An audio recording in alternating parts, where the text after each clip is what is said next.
I am really happy to be here today with Lucas Van Oss, who I met online through the comment section. And I'm going to have Lucas give a little bit longer introduction of himself in just a minute. But before I do that, I want to just tell everybody I just got back from the Quest for a Spiritual Home conference in Southern California with Paul Vanderklay, John Vervaeke, Jonathan Pajot, and John Van Donk, and 250 probably just amazing people. And it was so thrilling. And I know they recorded all the talks, but I wish they could have recorded all the estuary meetings and Mm. all the table talk. And it was just off the hook. We started at 8 a.m. every day and went until 9 p.m. every night. And then a lot of people went out and did sitting around the campfire after that until midnight. So it was amazing. And I had Wow. the opportunity to meet many of my viewers, which was a complete blessing to see people in person. And it was almost as though when you meet people online, there's a certain light coming through the screen. But when you meet them in person, it's almost as though this light exists in between the two of you. So it's like this shimmering light that creates this three dimensionality. And I had never noticed that before about our interactions with other people because we get so used to our normal interactions with other people, but when it's this new thing, Yeah, it's this like shimmery, I don't know how to describe it. It was almost transcendent. that's amazing. So good to have you here, Lucas. So Thank why you. is it that you wanted to come and talk on the meaning code? I didn't know about your channel until quite recently. My brother, who is also very much into the little corner, is always sending me like new people that he's discovering. And one of those people was Wolfgang Smith. Oh, And you had amazing interviews with him. Um, and also with John Vervaeke alongside that, which both of us really liked. Like it really sparked something inside of me for sure. And then I found out you also had interests like Robert Pirsig and Austrian economics, and that's also one of my deeper interests. And I tend to think that people have, um, well, Wolfgang Smith says vocation is God given, and I tend to think that people are made for certain things. And I see in you what I see in myself as well. Like you want to ask the deepest questions, and so I saw so much similarity there that I felt so pulled by just asking. And maybe I got an answer, maybe I didn't. So I'm glad I did. I'm very glad I did. yeah, this is great. Yeah, So I am just going to bring up your email to me because I thought yeah, that was a good place to start. yeah. Sounds good.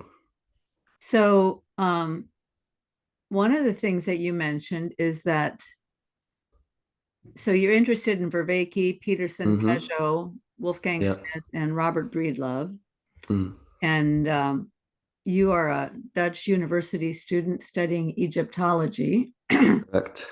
and very interested in your philosophical interests. And you are your significant other is a yoga instructor who Yes. is at home in the Eastern worldview, and you have more Christian roots. So I told you that I thought it would be a good thing today if we started with your story, how you grew up, Yeah. what drove you away from Christianity, and what was the turning point that led you back. Mm. So maybe we could start with that. That sounds very good. So I was born in 2001. I was the fifth of six children in the Netherlands, and we grew up in quite a rural area. So it was not a lot of people around us, but a lot of nature. And it was a very special upbringing. I noticed that from the start compared to the other kids. My parents really blessed us with so much.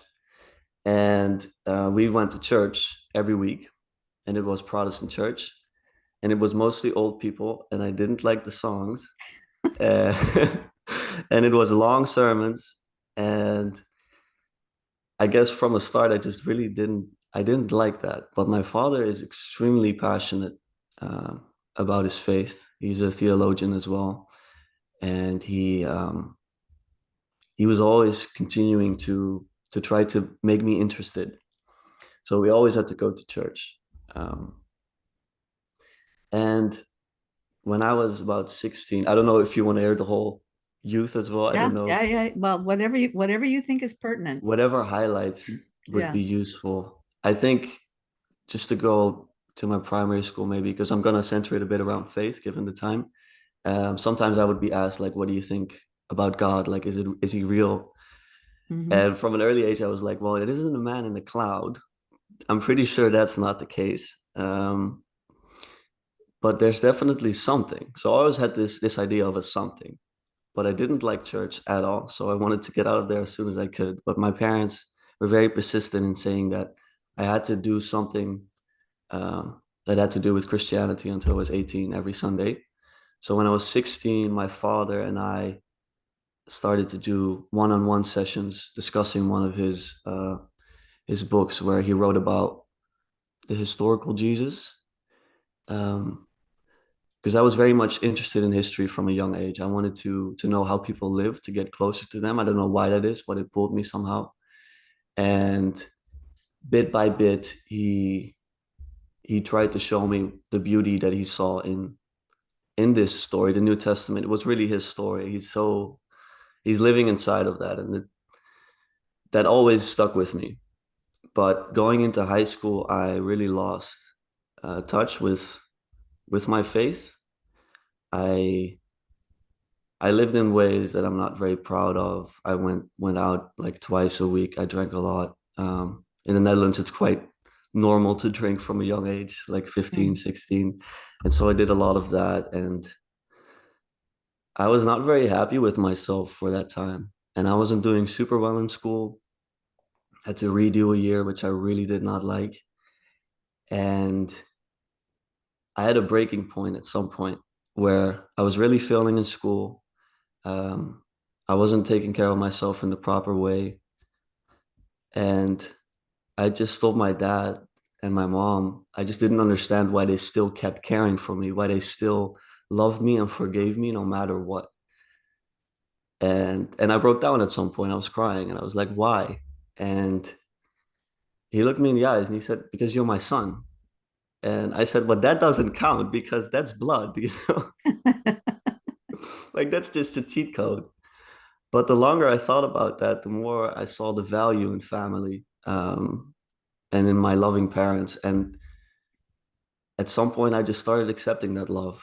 I don't know what sparked that inside of me, but I just looked back at my life and I saw how many times they forgave me for lying to them, for being ungrateful. Because, like I said, I had such a good upbringing, but I was not grateful for it at all.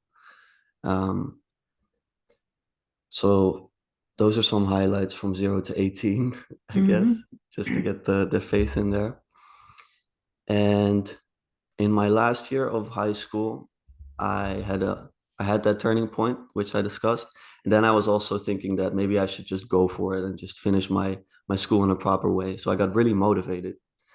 And that's when I entered the self-help section of YouTube. Oh, This was before I encountered Jordan Peterson. It's like one step before. It's more it's not really okay. faith oriented at all. It's more just how to be your best self. And So I'd the always self-help section is a gateway to Jordan Peterson. I believe so. I really believe Okay. so. I see it with a lot of young men now. I really wanted to better myself. And I already was going to the gym. I was doing that since 15. That's my one anchor where I was like, that's my discipline. Um, and I just started working for it. And then in my last year, actually, the coronavirus broke out. And so everything was canceled right before my exams. Wow. That's tough. Yeah. Yeah. Well, it was quite a party for me because I was graduated instantly. So it was Oh, like so you didn't have to take the I exam? didn't have to take the Oh my exams. gosh. I thought you meant that you had to do all the final teaching and study for the exams online, which would be No, I was extremely lucky. Luckily, I was already on a good spree where I was like, I'm probably gonna uh-huh. make it. But that sealed the deal. But I wasn't satiated yet, so I wanted to do more. I wanted to start reading. So slowly but surely, I got introduced to all sorts of books, starting in the more self-help section. Quickly, I got onto Jordan Peterson, And once you get into Peterson, I think for many people, it can go into a very good direction. At least that's how I perceive it. Where did you start with Peterson? What was your trajectory? Because, I mean, he's got a lot of stuff. He's got all the university lectures, he's Yes. got the biblical lectures, Mm-hmm. he's got some of his tough political stuff where his demeanor kind of puts people off, Yes. right? So, I mean, there's a lot of different aspects to Jordan Peterson. So, what was your Mm-hmm. entry point? I believe it might have been a Joe Rogan podcast, actually, The first because one that he did? that's very possible, Okay. yes. Because my brother, he was already a big Jordan Peterson fan. And I was watching Joe Rogan when I was 18, I think. Um, so yeah, I watched those. I thought he was quite an impressive person, very well spoken, Mm-hmm. and mostly just truthful. Like it resonated a lot of what he said. And yeah, I guess I just went down a rabbit hole. I tried to watch everything I could. So biblical lectures shortly after, I think, and all his personality lectures, maps of meaning. So the whole rabbit hole, basically, that was very good. But I have to recenter for a bit because now we're at 18, I think, Mm-hmm. graduated, the lockdown. That's when I really started to get discipline. I got really into running every single morning. I started waking up at 5 a.m. With the self-help culture, you get all these motivations, but it was discipline without love, like without agape, if you know what I mean. It didn't have um, that loving side to it, but it was very useful. I think for a lot of people, it can be a good trajectory to go through a bout of real discipline. And so I took a gap year before I went into university, and I did a lot of that. And this is also around the time where I discovered people speaking about psychedelics, which this is before I came back to Christianity. So I think it might be an important thing Mm-hmm. to mention.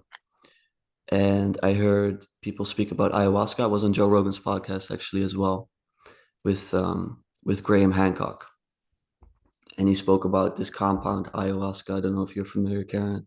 Yes, yes, yes. I mean, I'm I'm familiar from hearing. Yes, I think I Peterson mean, has I've heard a discussed lot it. about this and heard some testimonies of people who've done it. So I'm very eager to hear what your experience was.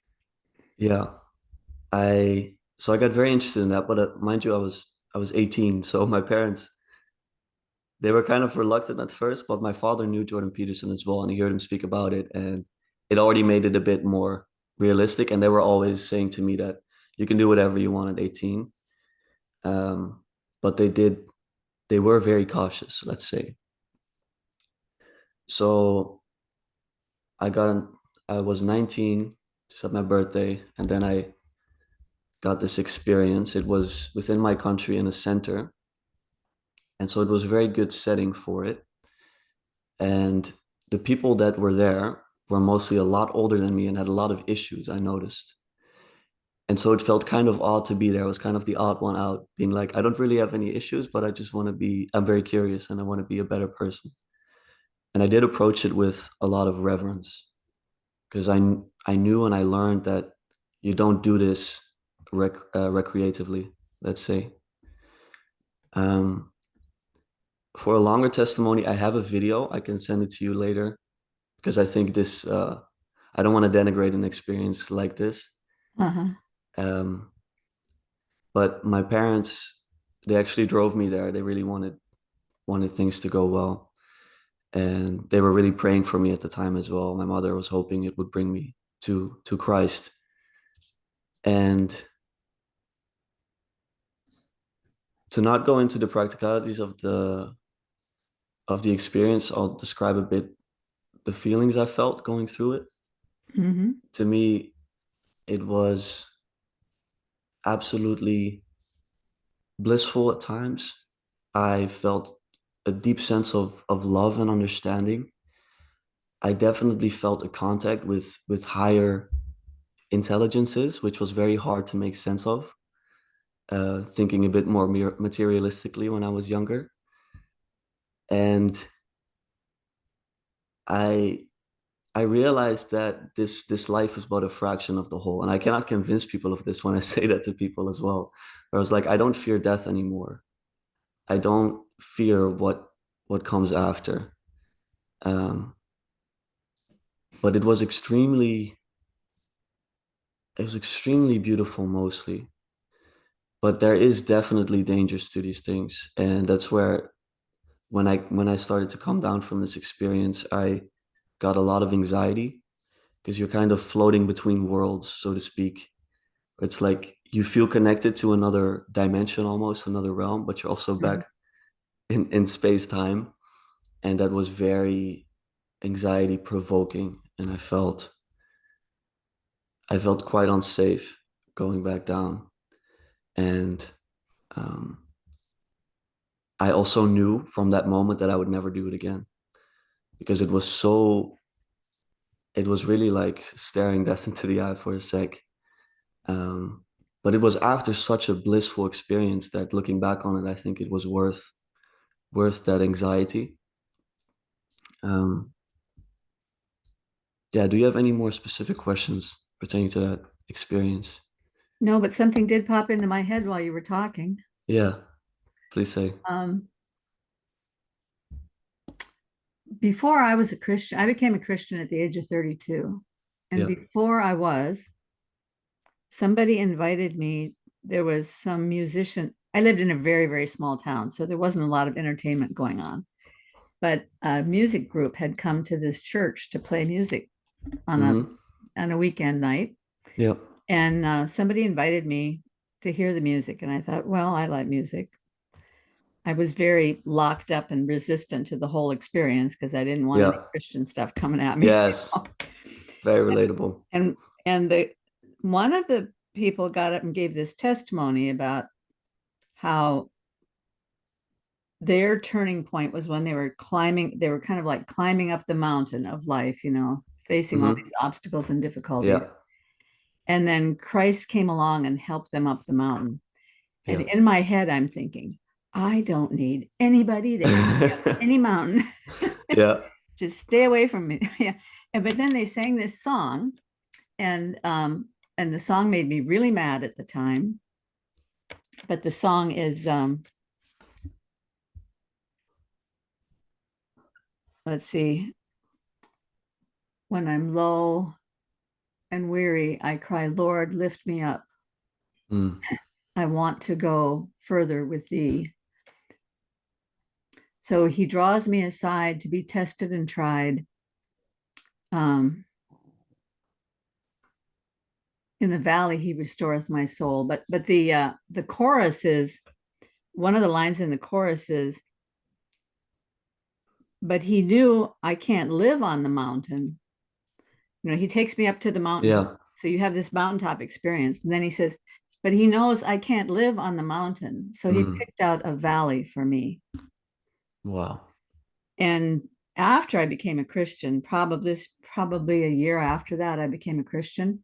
Mm-hmm. And that thought has remained with me, and I've meditated on it so many times because I used to think, because I've gone through a lot of valleys in my life. Mm-hmm. I mean, this kind of a valley, like Yeah. fall off I the hear edge of you. the earth. I hear you. So I used to think that that line meant he picked out a valley for me, meaning that the struggles in my life are really a gift from the Mm. Lord. And he's picked Yeah. out those particular valleys because they have value in my training and my growth for what's coming next. Yeah. But recently I've been thinking, I live in California and we live in an area called the Valley. Mm. And it's called the Valley because there are mountains on the west that kind of keep the sea breeze from blowing over here too much.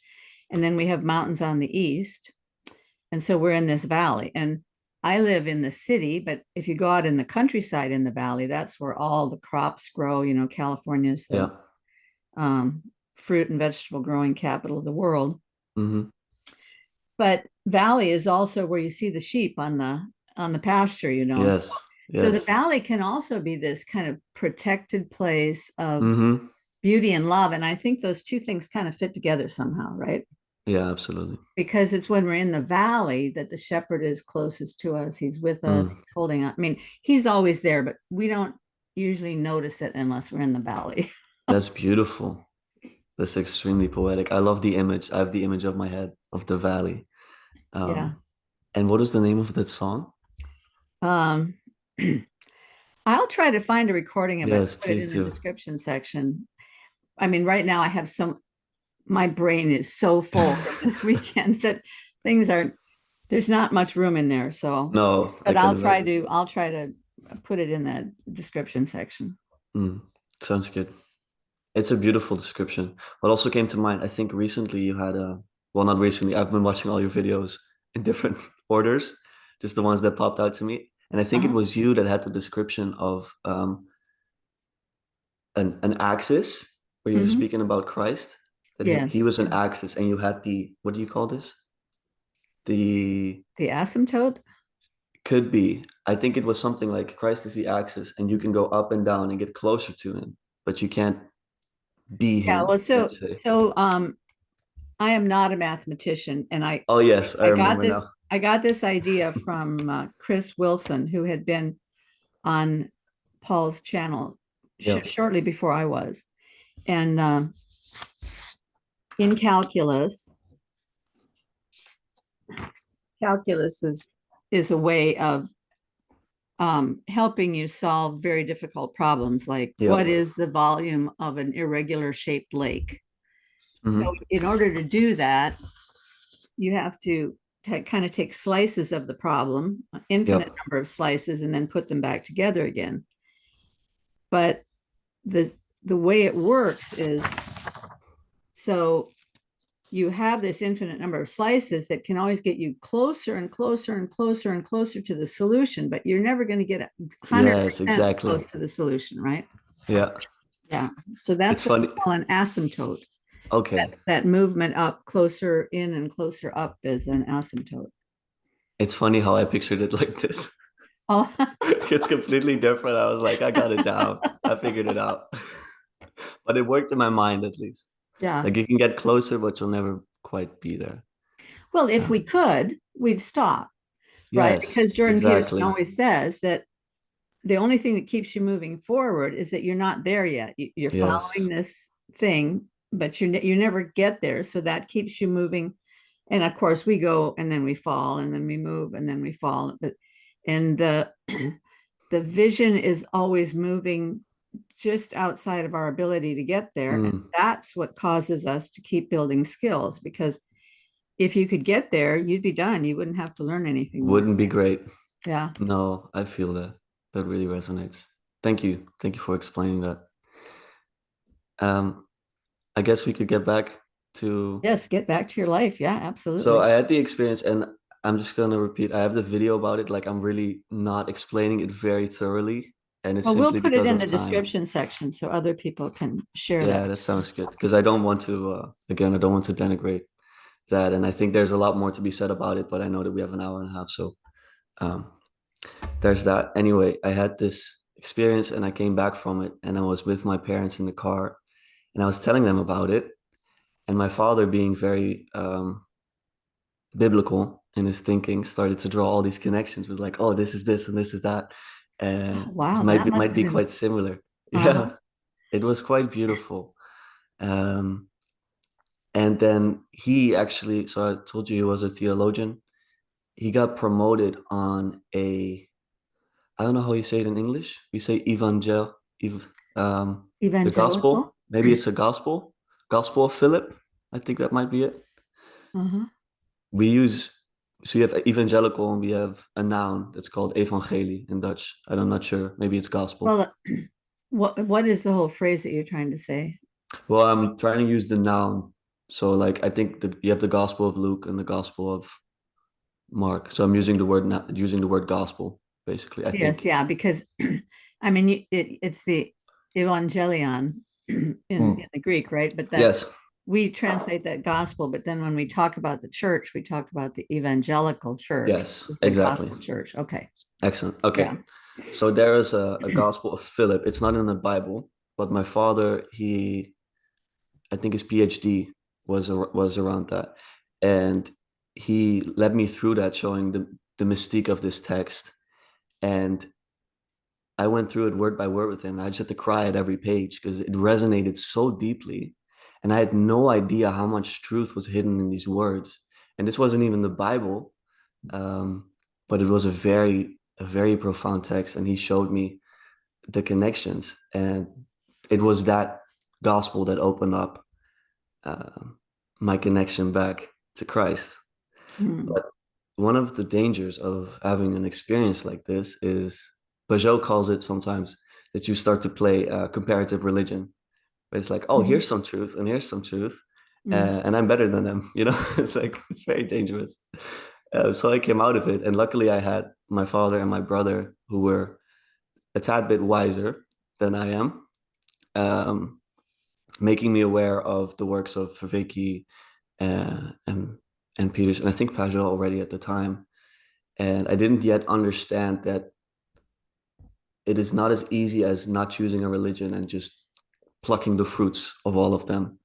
Mhm. Um, and also, I'm not sure if I'm in the position to choose a religion. That's also what I learned because my father always told me, like, I don't really care what you believe, but you're a Christian in the way you were raised, where you come from. Um, I don't think you can really escape that. So that was quite a realization. But it took for me. I have a very hard mind. That's why I also wanted this experience because it takes a lot to convince me of things. That is less so now. I feel much more open and curious than I did before. Mhm. But I was led into the Meaning Crisis series by Vervaeke. Mhm. Um, and his work, funnily enough, given that he's not a Christian, I think that's mostly what brought me to Christ, which is quite interesting. And it was because of the frameworks he used. It was quite interesting. I'd never heard that before, where he had the four P's: propositional, participatory, procedural, and perspectival. And I started to realize that it's not really about the propositions as much as it is about the behavior. And then I got into contact with Orthodox thinking, where it's like, if you're a Christian, you behave like Christ. It's not about believing whether this or that happened. And then I started reading the New Testament with my father every week. We went through it every week, a chapter. And I started realizing that the person in that story, maybe more than that, the symbol, but also really the person, that is the highest good. That's the highest way I could ever live. That was already enough for me to say, okay, I get it. If I take this story, I apply it to my life, then that's the highest thing I can do. Um, that was mostly where my conviction came from, seeing it through another lens like this. And it has been the biggest gift of my life. And it has allowed me to give some of the love back to my parents that I never gave them when I was younger, to my siblings, to I have a lot of family members that always send me cards for my birthday and all these things. And when you're a teenager, you don't really like your aunts and your uncles. At least maybe I'm a bit different. I didn't really, and I'm trying to give some of that love back. And it's ever since it's been the most beautiful. So right now I'm 21 years old. It's been about 2 years since I've really changed. It was really after that experience as well, the ayahuasca. Um, and it's been such a beautiful journey. Like I said, I lost um, a fear of death, and it has really allowed me to live and to take leaps that I would have never taken before. Uh, it also brought me to, well, this way of living brought me to my current partner, which she is extremely dear to me. I, so as I said, she's my yoga instructor. I met her in yoga a year and a half back, about, and her classes. When I first did one of her classes, I thought she had done like ayahuasca ceremonies, Like I was like, I feel such a spiritual connection. Like, how is this possible? And she's like, no, that's just yoga. I'm like, oh, okay. You don't need the substance necessarily. And she also showed me the value in having a grounded tradition instead of just a spiritual experience. Like it's not enough to have the experience.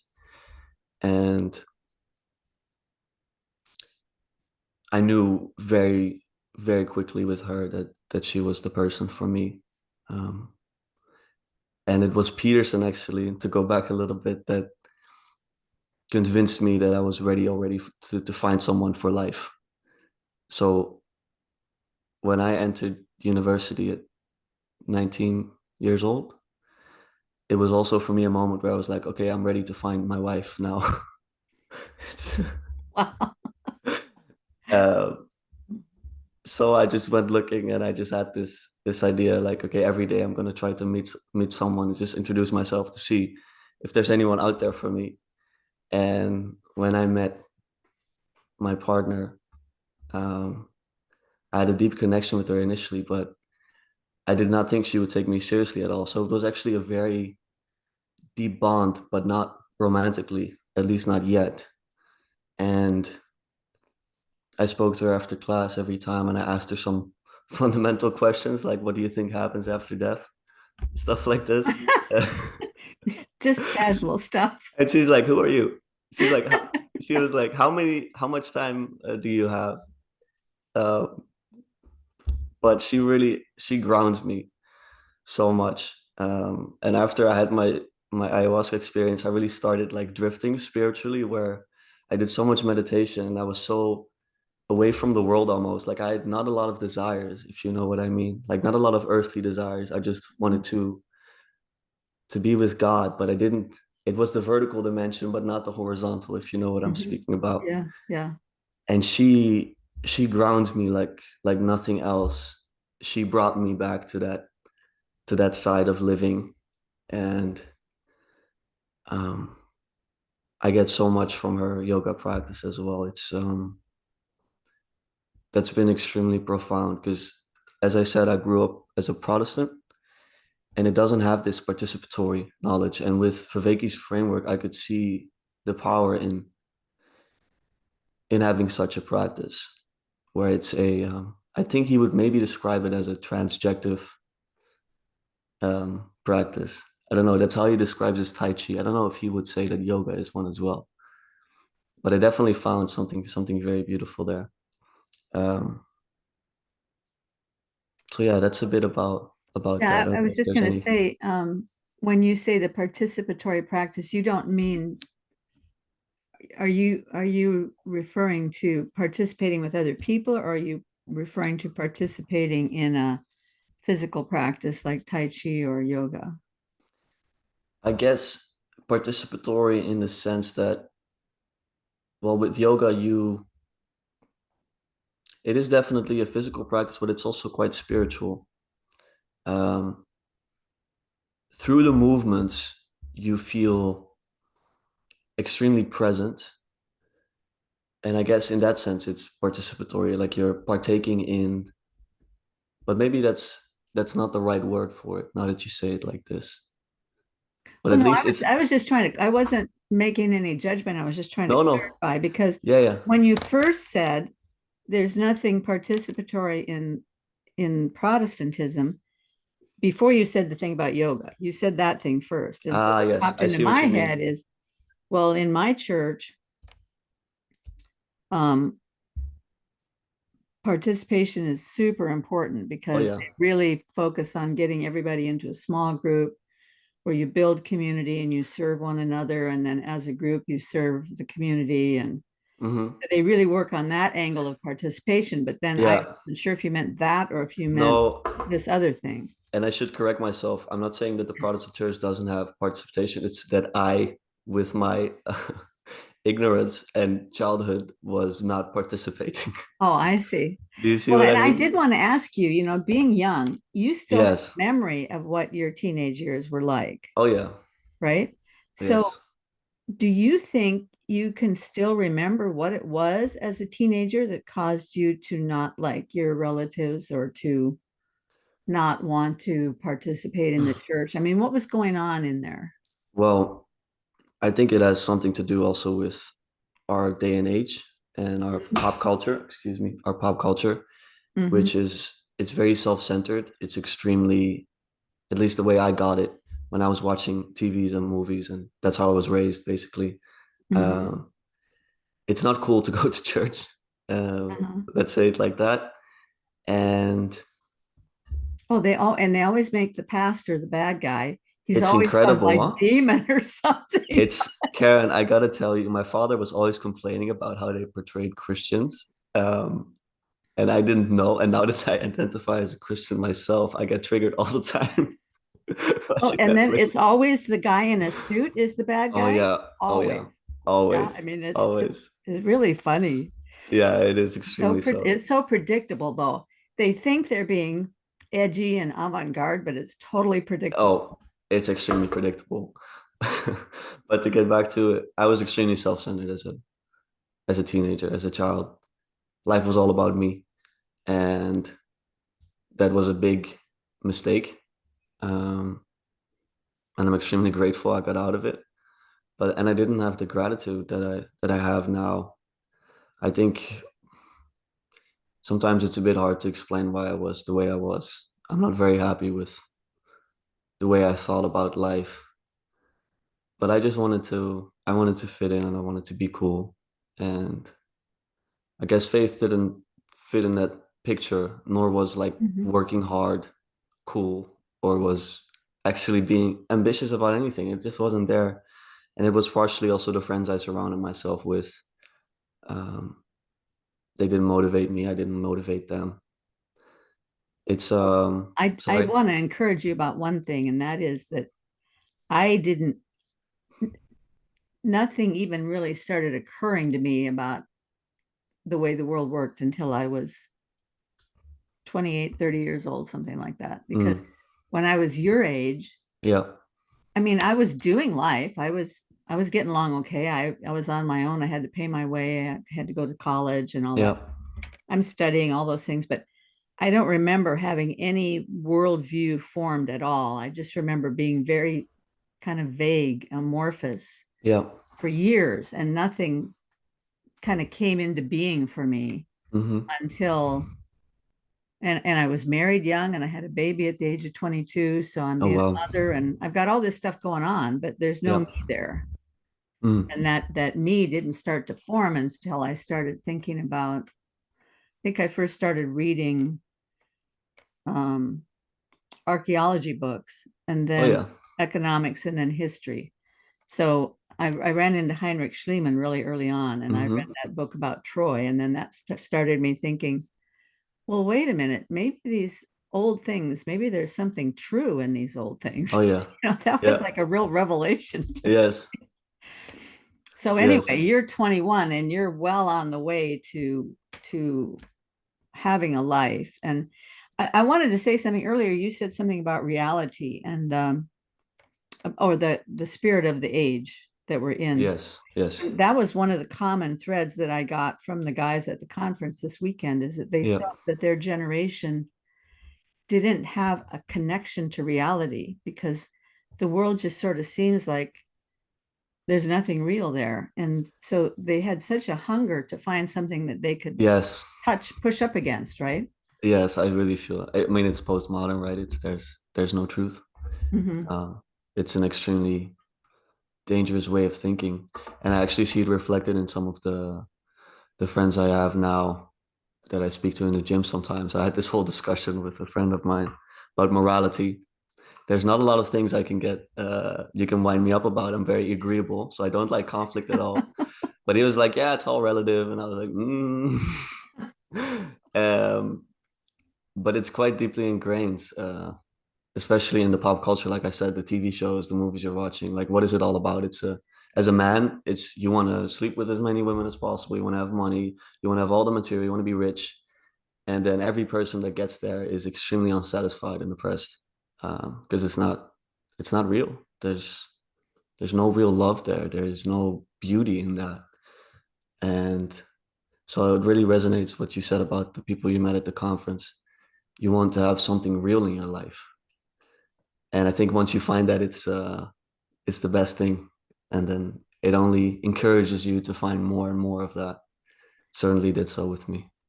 Well, one of the other questions I want to ask you about that is you were talking about, you said you decided you wanted to find a wife. Oh I yeah. heard a lot of that this weekend from the guys, but there's some confusion about how to go about that. So you said you Ah, went out and okay. would talk to another girl each day, but Yes. did you just plunge right in with all of them with these deep questions, or how did you approach No. meeting people? Well, I'm in university and I was going to a gym already and I was taking public transportation every day, which somehow once you just introduce yourself to someone spontaneously one time or two times, it gets so much easier. And it's Well, also so not that just be practical. Go through the introduction with me. How do you introduce yourself? What did you well, say? let's say it like this. It's not always like, hello, my name is Lucas. Sometimes it's like you're at the gym and you're using a machine or someone else needs to use it, or you ask like, oh, what's this exercise? You go up to someone like, hey, how does that work? Or can you help Uh-huh. me with this? And he's like, oh, by the way, this is my name. And I think it was also very important that when I approached people, it wasn't with the intention like I really want to date you or something. It was just to Yeah, meet them. You know, it's not I do like think that scares people off. oh, The line that really absolutely. scares them off is, I think God told me that you're supposed to be my wife. There we go. Yeah, that would be a scare. No, absolutely. So it was actually very like it was very low stakes. I just wanted to say hi. And a lot of the people that I met then, I still I still see at the gym and they're lovely people. And with most of them, I just didn't feel any connection, especially because in my age group, I mean, no one is really looking for a long-term relationship, at least not Yeah, explicitly. yeah, Sometimes they're like, yeah, we'll see where it goes. And like, ooh. I wanted to find someone that was actually ready to settle. And my incredible partner was able and willing. And she's also a bit older. She's 26. So she was more at an age where she was ready for that. Um, but yeah, that's a bit how I went about it. Mostly it was just, it wasn't an actual encounter like, hello, this is my name. It was more, like I said, the little interactions or like you need something or so. And I would really encourage the guys listening, really talk to people, get out there. And like, as I said, after you've done it one or two times, it's not that big of a deal after. And this person is probably waiting for you somewhere. Um, and the more people you speak to, the higher the chances that you'll find that person. So stay strong. yeah. My husband is always telling me that he feels so sorry for young men because his experience and all the other young men he knew at the time, their experience was all you ever get are no's. Mm. So he said a lot of guys just end up getting tired of all the no's, and so Oh, they yeah. watching a video with their buddies and a beer on Friday night. Yeah. And but there's also this other thing where the really good salespeople, and I mean, I know you're not supposed to be a salesperson, but I mean, there is this idea that a sales guy gets 250 no's for every yes.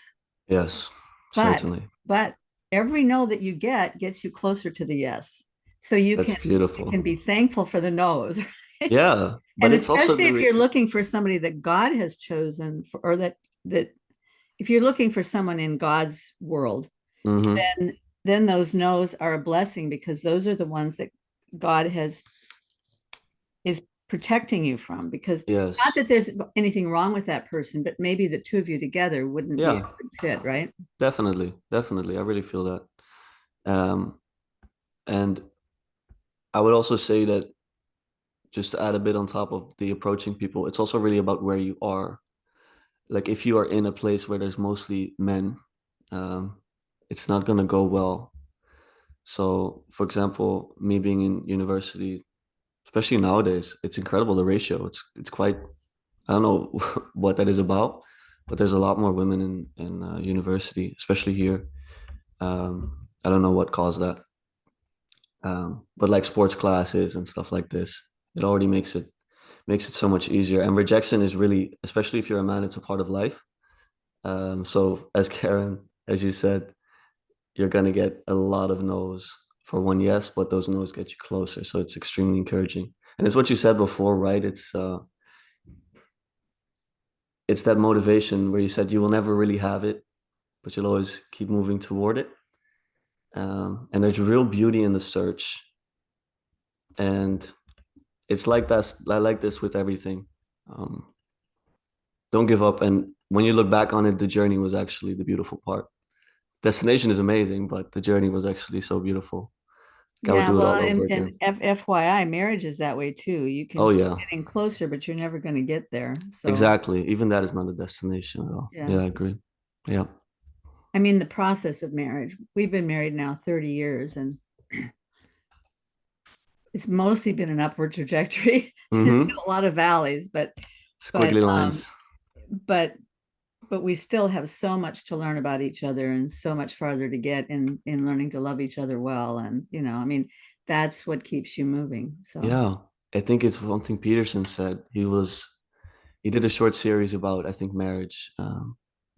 And he said that there's more variation and depth in one person than there is in so many others.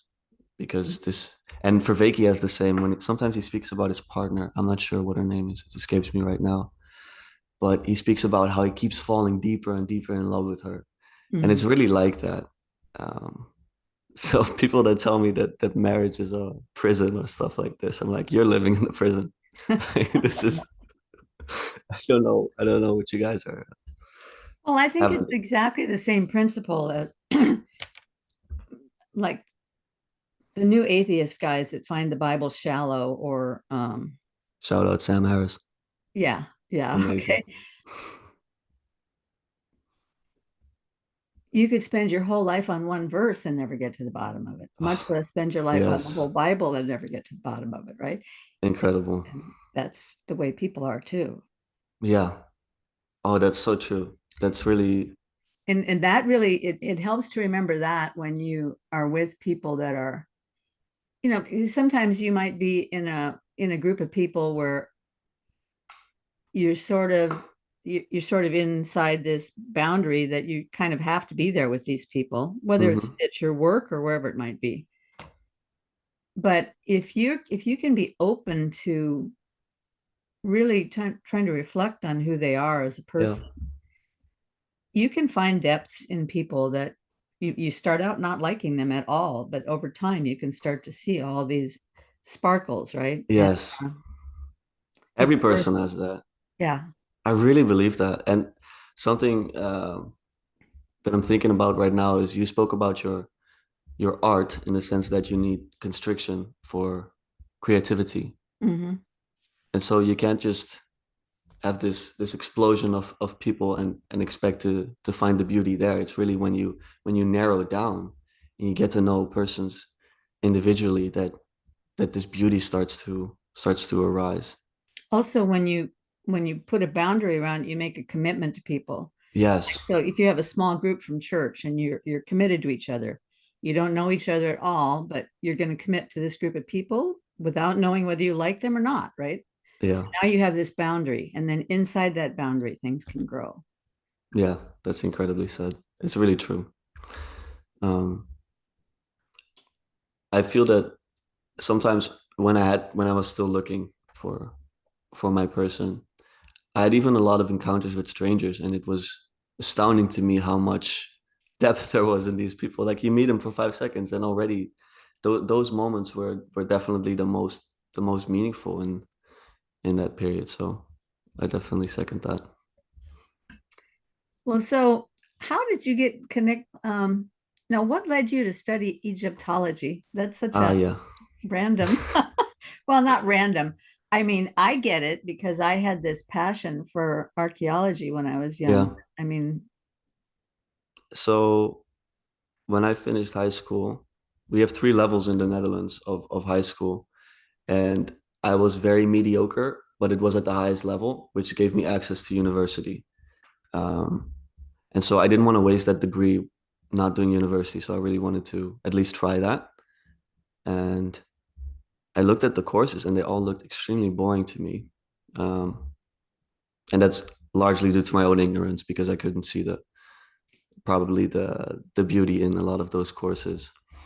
And also I had an economics and society path in my high school, which constricted me in what I could choose. So, for example, I was interested in biology, neuroscience, stuff like this, but I wasn't allowed to do that because I didn't have the subject matter. Um, but of all the courses that were available to me in university, this one was the only one that really spoke to me. Um, and I spoke earlier about Joe Rogan and Graham Hancock. I Hmm. don't know if you're familiar with Graham. Yes. He really sparked that interest inside of me as well. And he's a bit more of a materialist now. Not I'm seeing that now, but he was definitely the gateway for me into this curiosity to the ancients, and I guess that really got me into Egyptology. And I initially went in for like the materialist perspective, where it was like I want to prove um, that these things are older than my professors say they are. But now I'm much more interested in the religious and the metaphysical side and the myths surrounding Egypt. Also reading Carl Jung, and I always hear Peterson speak about Horus and Seth. Hmm. And funnily enough, right now for my I'm learning hieroglyphs. We're doing the Horus and Seth text, so that's quite something to read. So that's, I guess, a bit how I got interested. Well, so how does a person use a degree in Egyptology when you graduate? Well, you could go into research if you want, if you're very motivated. And there's not a lot of people studying this, surprisingly, or maybe unsurprisingly. So I'm in class sometimes with 5 people. It's very normal. So you have a very close connection with the professors, and if you want to, they really encourage you, like, go for it. And it's such a young science that there's so much left to research. Um, so there's definitely a lot of possibilities there. But secondly, I think in this country, getting a degree in university already goes quite a long way with a lot of different employers, where it's already a basic skill set. There's a lot of people that end up working in places in this country that has nothing to do with their university degree, but just having that degree can get you many places. So looking at the people that already graduated from this course, they work everywhere and nowhere. It's very diverse where they end up. Um, but I didn't really think long term with this, to be very honest. If I wanted to make money, I would have probably studied business or something like this. But I've just been following my curiosity, and it's been very interesting thus far. Well, I mentioned to you in our email exchanges that one of the books that kind of turned me on to, long before I was a Christian, turned me on to thinking about deeper things were the books by Immanuel Velikovsky. Yeah. He has one book, Worlds in Collision, and another book, Ages in Chaos. I'm not And familiar with them. well, okay, the basic premise that he was researching, he took Mm-hmm. a look at all the ancient writings from all the different cultures, and he said they all talk about this war in the heavens.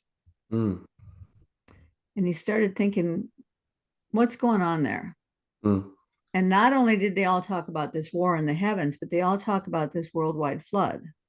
Yes, And he certainly. started thinking maybe there's a connection between the war and the heaven. Now he was not a Christian, Mm, but he was a scholar, and so he knew the Bible. mm-hmm. And he started thinking maybe there's a connection, and maybe some of these things in the Bible and in the story of the Exodus, maybe they're true. Mm-hmm. And on the book of Genesis. So maybe this Bible, this flood was somehow precipitated by a war in the heavens, Mm. by some planetary object coming too close to Earth, Yep. and the gravity of that causing a flood. Now, Ah, okay. I now see I what you mean. don't have much patience for this idea that there has to be some massive intervention to create God's miracles, you know. Yeah. But Yeah, I back hear in you. those days, it was all very intellectually interesting. Yeah. In order to make his theory work, though, he has to go into the timeline of Egypt Mm. because the Egyptian history does not include the Jewish people Yeah. as slaves, right? Hmm. So he did a readjustment of the chronological historical timeline of Egypt and the rest of history, and it kind of adjusts down one dynasty, Okay. and all of a sudden things fit into place. Now, I have since read that there's a lot of scholarly dispute with him, but he was the first one that talked about, before Velikovsky, and even after Velikovsky, almost Yeah. all of the um, geologists were uniformitarians. Meaning? Thought that the Earth had just always gone on the way it had gone on, and that everything that had happened on the Earth was a matter of gradualism, just over Yeah. the eons. Hmm. But you notice now that a lot of these guys are talking about cataclysms. Yes. Talk about now that the comet that caused the destruction of the dinosaurs. Nobody talked about that before Velikovsky. So Okay. Velikovsky came along, he got reamed. The scientific establishment just destroyed him. They Hmm. humiliated him. They cut him out of all the scientific funding, everything. And he's still very controversial. And there's still a lot of people that said he was a big wacko. But his books are fascinating. Yeah. Yeah, absolutely. Do you Completely have compelling. specific ones to recommend? Yeah, I would say Worlds in Collision is the one that Worlds in talks about Collision. this war in the heavens and ages in chaos. And I can't remember the name of the one where he redoes the Egyptian timeline, but I'll look it up. Okay. It's very interesting, especially the flood stories. Like I was learning about the different floods. The Mesopotamian one is near identical to Noah. Mm-hmm. Um, and it's funny because so you have Graham Hancock and he looks at those stories and he's like, look, it's the same thing, guys. It happened here, here, and here, and South America has it. And then you have Carl Jung and he looks at it more psychologically. He's like, Mm-hmm. this is like Peterson says, this is chaos, you know? How do you prepare for the chaos? And so I find it very interesting to see how different people look at it. But I guess sometimes you have a bottom up as well as a top down Yeah, event for sure. coinciding. So maybe they're all right in a sense. Um, but I love picking up on these universal aspects to all these different myths. And I think that you have the same from what I learned about you. Yeah, I mean that's sort of my thing. I started with the idea that all truth is truth. Hmm. Um, but there is a truth. Yeah. And all these other places where you find truth line up with that truth. And the Yes. place that I got that idea really was years ago. I was a missionary in Japan with my first husband. And when we first got Hmm. there, the mission compound didn't have any extra housing, but they did have a house where some other missionaries had gone back to the United States for 6 months. So we Hmm. lived in their house, and they had this beautiful library of Christian books and Yeah. research. Hmm. And one of the weird things about even good Christian books never end up in a library anywhere. Hmm. So so if you don't read it when it comes out, and if it goes out of print, you'll never see it. Mm. They had books there that were like 100 years old of Oh different wow. thinkers. And one of the thinkers was a guy who had taken a look at the Chinese characters in the Chinese language Yeah. and analyzed them according to their meaning. And it's almost as though buried in the Chinese characters is the gospel. Oh wow. Yeah, That's interesting. yeah, absolutely. And Taylor Hudson actually found some of that when he was a missionary in China in the late 1800s, because he used to use the Chinese character for righteousness to explain the gospel to the people there. Because the Hmm. Chinese characters are built up in four well, they can either be two quadrants, one on top of the other, or they can Yeah. be I mean, not quadrants, but two sections side by side, Hmm. or they can be four quadrants, depending on how much information has to get packed into the character. So the Chinese character for righteousness, um, the top half is the character for lamb, Hmm. The bottom half is the character for me. Okay. So it's lamb over me. Yeah. That's incredible. Yeah. Wow. So anyway, this guy that wrote the book about various other Chinese characters that way, as I'm reflecting on it, at the time I was thinking, at the Tower of Babel, Mm-hmm. the languages were divided, but before Yes. the Tower of Babel, the people were obviously they were in rebellion, but still they had remembrances and memories and patterns of God's truth that had been given to them. Mm-hmm. So then that truth was carried with each language as it went out. Yes. It makes Okay. perfect sense that little bits of truth would be in. They maybe carried all the truth with them, but over time it got twisted a little bit, corrupted a Yeah. little bit. Some of it got lost, but there may be some central truths in there. So you can say, yes, if I find some truth in Buddhism, that doesn't scare me at all because Ah, okay. I see what you're that's still saying. a gift from God. Yeah. And so, but that's not the same thing as saying that all roads lead to God because, No. yeah, right. It's two And different you, things. yeah, absolutely. And you also spoke with Wolfgang Smith. I think he really showed very clearly how, well, he spoke about, because there's perennialism, which is that Mm-hmm, all religions are the same and they lead to mm-hmm. the same thing. And he also made clear distinctions in that, which I found very, very helpful. But going back a little bit with your saying about universalism, I I heard you speak about the Bible very briefly, saying that you think it's the highest the highest truth. And I was very interested in the way you said that. I was wondering if you could expand on that. Um, Well, I mean, to me, these everything just lines up, right? yeah. Jesus is the Word. The Word is the Bible. Yes. Um, Jesus says, "I am the way, the truth, and the life." Mm-hmm. So the truth, I am the truth. Yes. So the truth and the Word in the Bible, they've all got to line up somehow if what Mm. Jesus is saying is correct. Okay. Yeah. And then the word truth in Greek also means reality. Mm. So Jesus is also reality, Yeah. and he is also the one who holds all things together. We see that Mm. in Colossians. Yeah. So I mean, the whole thing just kind of lines up on this I axis. hear you. Yeah. Yeah. Okay. The axe is Yeah. back again. I recently listened to Peugeot talk about Jesus, and he showed some imagery, symbolic imagery, showing how he contains all of totality. So he'll speak about the mercy and the judgment, and it's incredible the way he also uses Egyptian imagery, by the way, where he has like the Mhm. static and the dynamic. And I know Mhm. you're familiar with Persig's work, where he also speaks in those terms. And I think Peugeot brilliantly lays out how all is contained in this symbol, the Christ. It's totality, really. So I understand what you're saying now. Thank you. Well, one of the other things Velikovsky mentioned was that one of the Egyptian rulers was named Akhenaten, Mm-hmm. and that he was the one who tried to bring his society into believing in the one God. Monotheism, yeah. Yeah. Yeah. Yeah, it's true. Yeah, So, yeah. yeah, you know a lot more about that than I do. I just remember Mm-hmm. that little bit. Have you studied that yet?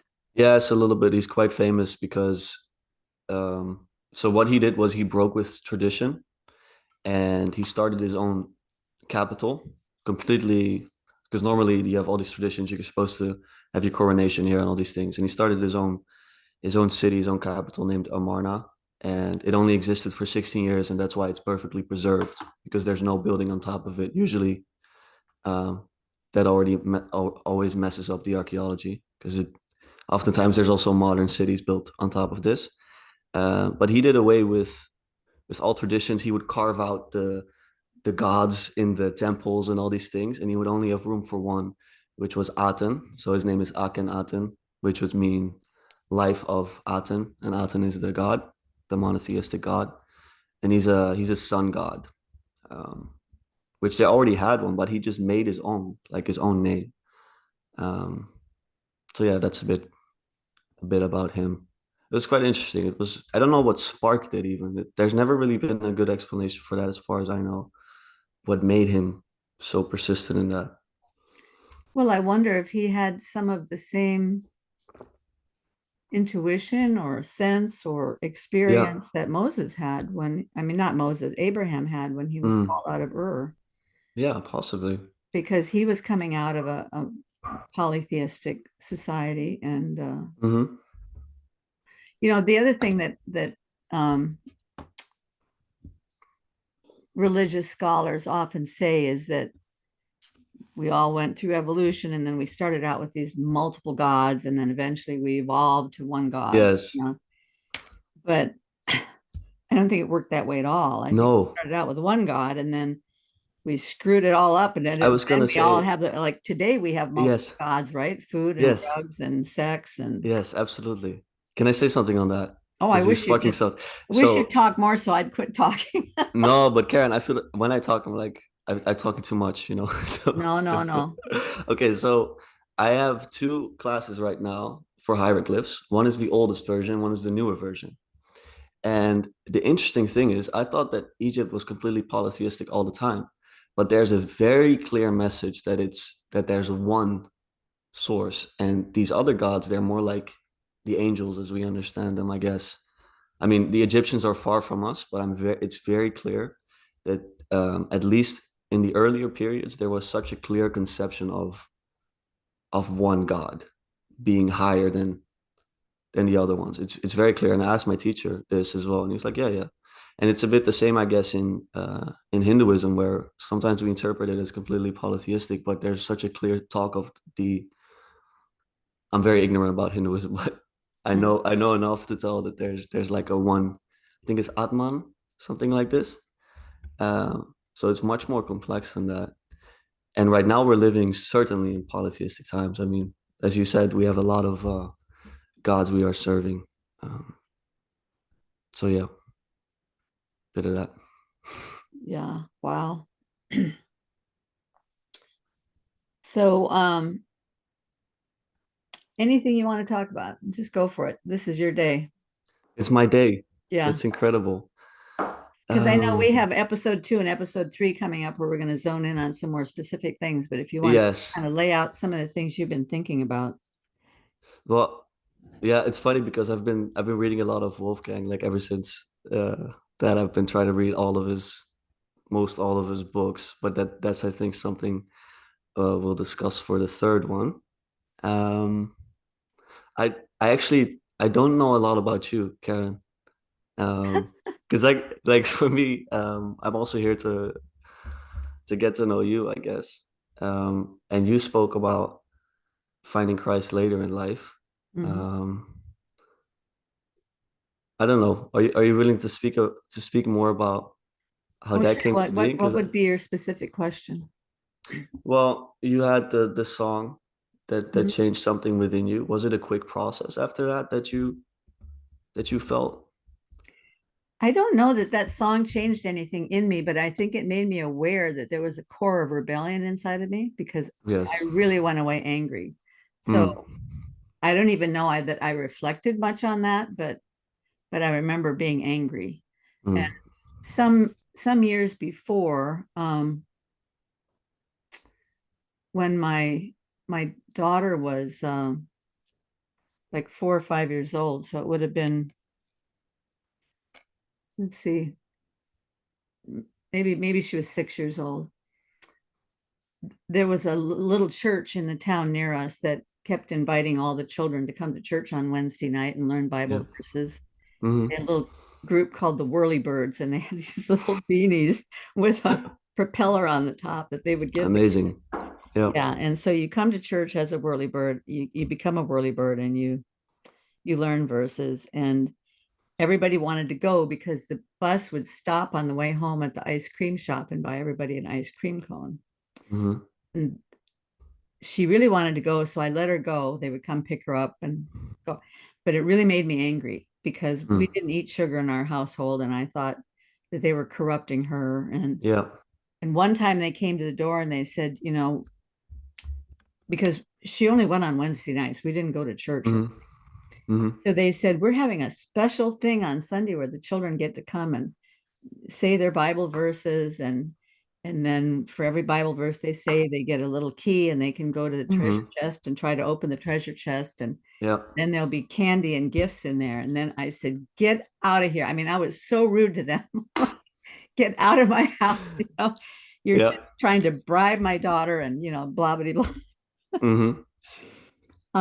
But at the same time, she would bring these Bible verses home and I'd have to help her memorize them. Hmm. And the first one she memorized was John 3:16. Hmm. For God so loved the world that he gave his only begotten son, that whoever believes in him should not perish, but have everlasting life. Oh. And so all this is kind of going on in the background. Yeah. And then we moved from that town out to a farm. And on that farm, there were some neighbors who had been missionaries in Africa.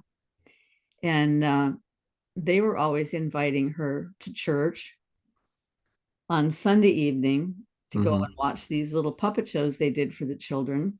Hmm. One time she came home talking about the puppet show, and there was a devil in the puppet show. And then I got Yep. really angry with those people. What are you doing talking to my kid about devils? Yep.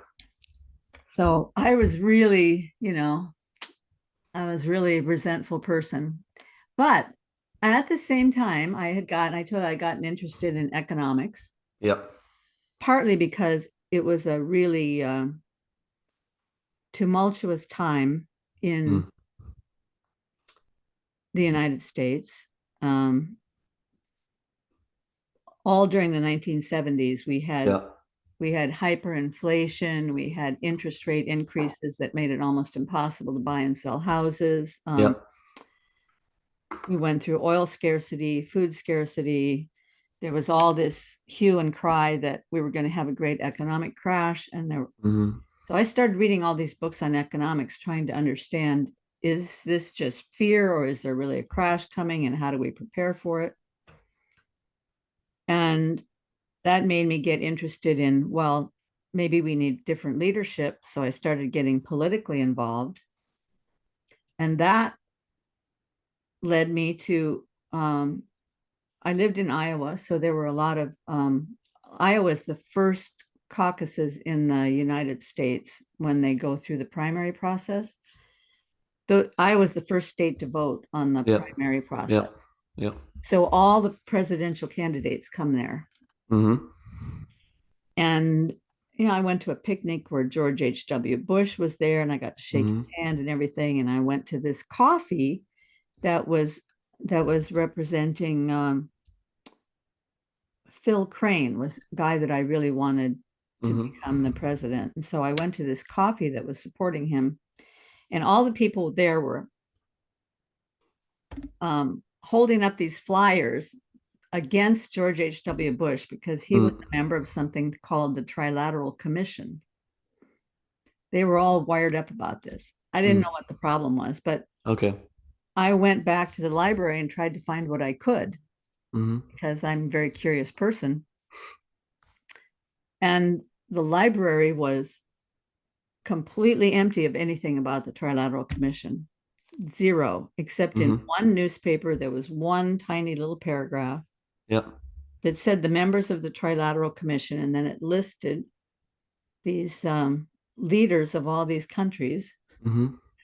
are having their annual meeting at Hilton Head Island in South Carolina on such and such a date. I'm like, wait a minute.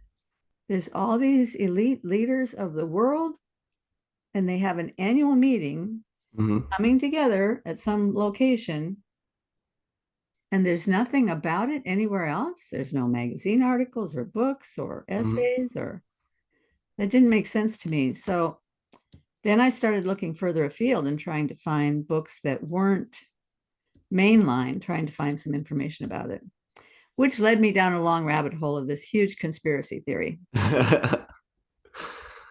And I got so into this conspiracy theory that, like you do with conspiracy Oh theories, yeah. I filled my whole house with research and I had floor to ceiling bookshelves covered with documentation. And I was getting more and more anxious about the whole Mm. thing. Hmm. And in the process of that, I ran across something called the Aspen Institute for Humanistic Studies, which was a Hmm. fairly new organization. And it was also one of these places where all these high elite types would get together, and they were putting out pamphlets talking about how they wanted to take over. They didn't use the word take over, but basically they wanted to fill the educational system with the a way of producing good global citizens for the new world order. Oh, that's a familiar term. Yeah, but this is 1979. Oh, wow. And I thought I had this daughter who's 9 years old at the time. I Mm, thought, I don't want somebody taking over my daughter's mind to make her a good global citizen for the new world order. I was yeah. very much a free market thinker at that point. Hmm. And so um, I was beside myself. Hmm. And I just cried out at the heaven. I almost shouted at the heavens. I said, look, I've been writing letters to the editor and I've been trying to have meetings with people and inform them about this stuff. And here's these people who are going to take over my daughter's mind. Yeah. If there's a God out there, you got to do something because obviously it's bigger than I am. And Yeah. that's the first time that I had a humble thought, I think, because somehow I thought I could fix the world. And I fell asleep that night. Hmm. And the next morning I woke up and I was at peace. Wow. And I thought, that's strange. And that weekend, I was supposed to go to a grassroots organizing conference for Hmm. political movement. Hmm. And it was in another town, and I had to stay with a friend there because it was too far for me to drive every night.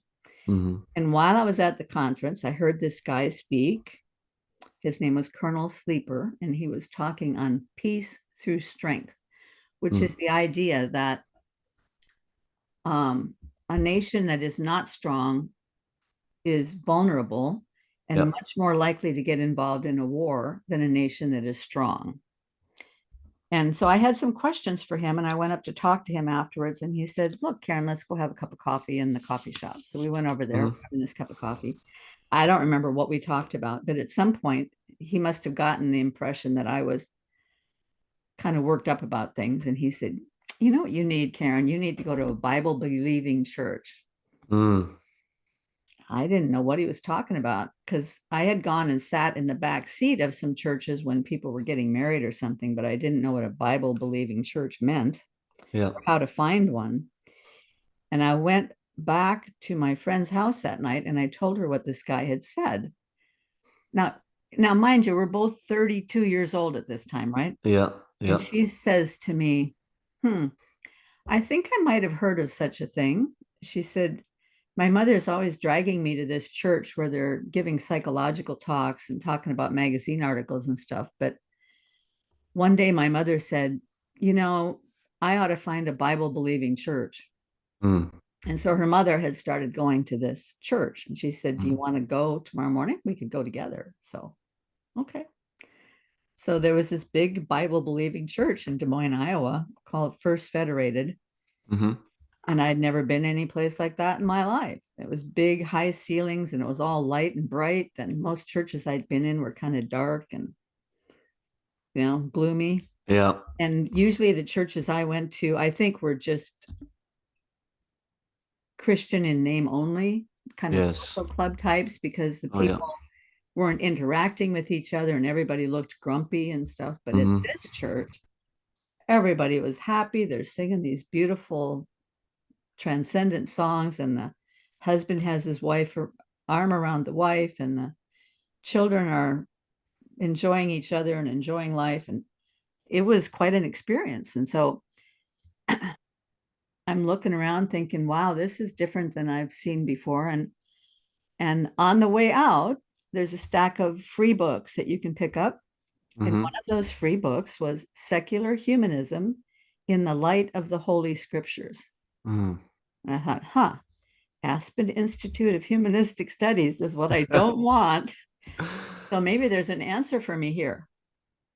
I picked up that book and took it home and read it, and that was it. That's what I want. I want Mm. this Holy Scripture thing. I don't know how to find it, but that's what I want. So then I started following the trail, and not too soon after that, there was a tent revival that came to town, and I went to this tent revival, and the old story, you follow the sawdust trail down to the front, and I knelt and asked to have Christ in my life, and Wow. I don't think I really got it at that point. I mean, I don't think I really understood what was happening. Yeah. Then I got into a church and I started going to Bible study and learning more and more. And probably after about 6 months, I really felt like I was beginning to get transformed, and Yeah. Yeah, so I hear that. it was kind of a Wow. long process. It wasn't instantaneous No, I by hear any you. means. Yeah. I guess the process being organic could make it longer lasting. I feel that with things that take longer to evolve and to, Yeah. yeah. So that's very beautiful. Yeah. Thank you for Well, sharing that. it was crazy because the weird thing is I put away, I got rid of all the documentation and all the conspiracy theory. Um, and about 3 weeks later, my husband said, something's different. What's happening Mm. with you?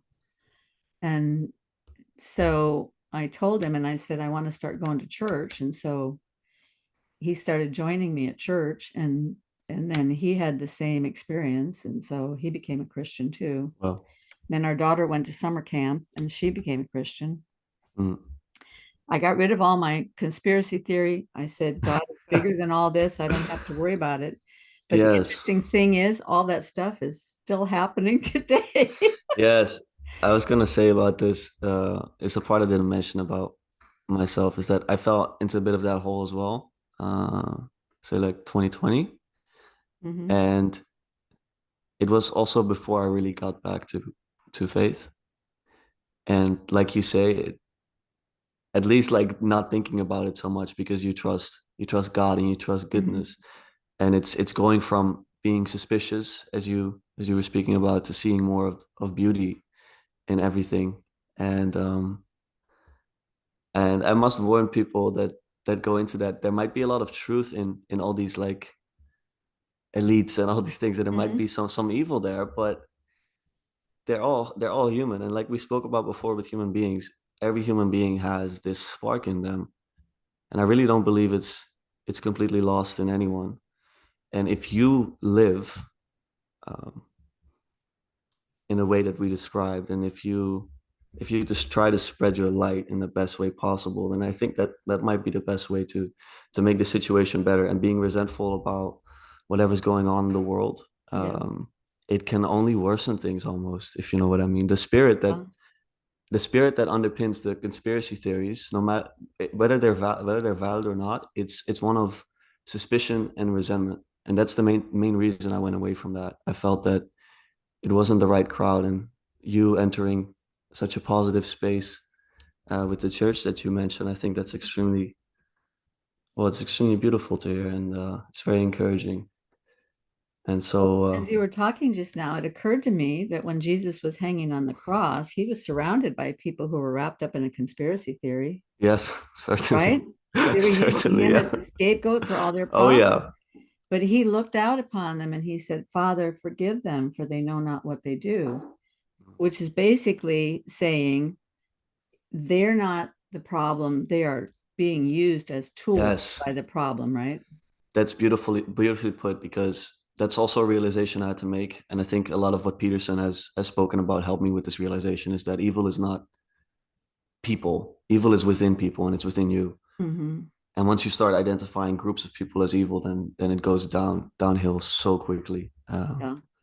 So beautifully put. Thank you. Yeah. Well, is there anything you would like to talk about before we wrap up? You want to tell people about your channel? Well, yeah, it's not really fully formed yet. I'm trying to start with this talk to go more of in the right direction. I've made some videos, like I said, with the ayahuasca thing. I've made some more other tiny videos, shorter ones.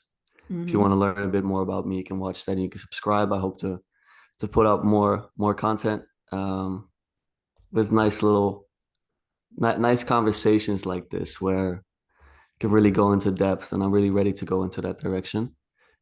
So if you could link all of that down below, that would be great. And Karen and I will be doing 2 more episodes for Yeah, I certain. think. Yeah, well, I mean, for a start, we might do more than that. Amazing. Um, It's so been really good. will your channel have a particular theme? I think I'm going to figure it out as I go, but it's similar to yours, where I saw the things that you were speaking about. I really try to ask the deepest questions in life, so meaning is very central to that. Hmm. But also metaphysics, for example, and funnily enough, the study of economics that we spoke about Hmm. as well, that we're going to have to talk about next time, might be more relevant to that as well. But I'm not completely decided on it yet. We'll see. We'll see how it takes shape. But thank you so much. Anyway, Have you picked a title for it? for the channel, Yeah. I didn't even thought about that. I just have my name right now, but I could Okay. like center it around a theme, I guess. But you're you're laying some seeds, so it's Well, I will exciting. tell you one weird thing that happened when I chose the meaning code as the name of my channel. And I have a daughter who's a techie, so I asked her to help me set it up. So she helped me Mm. set it up, and then after that, I had to learn how to run it. But I found out that with Google and YouTube and all that stuff, that once Hmm. you choose a name, that also becomes your Gmail name. So now all my email from all my friends Yes, I have the comes to same. them as the meaning code. And when that first started, they're like, who is the meaning code? They didn't even open their emails because they thought it was some weird thing. So you have to be very careful when you pick the name of your channel. I hear you. Maybe I should, because it's linked to like my personal email for everything. So Yeah, I don't know. I might just keep it at the name for now. But yeah, yeah, there's a lot to think about. That's yeah. good. Well, Lucas Um, Van Os is a good name. So yeah, it's great. yeah, this has been fantastic, Lucas. I'm so glad Thank you that you so asked much. me. And for everybody else, I met up with at least 12 people at the conference that I'm going to do conversations with. So that's coming up Amazing. soon. Yeah. Yeah. Physicists and businessmen and I think it's incredible, computer by the way, that scientists and yeah, you are talking with these people with these theories, and I don't know because I from the videos that I've seen of you, I mean, you're an artist. How is that for you to go into these these complex metaphysical and physical theories and all these things? well, Because you're keeping up extremely well. when I first got onto Peterson, I didn't know anything. Yeah.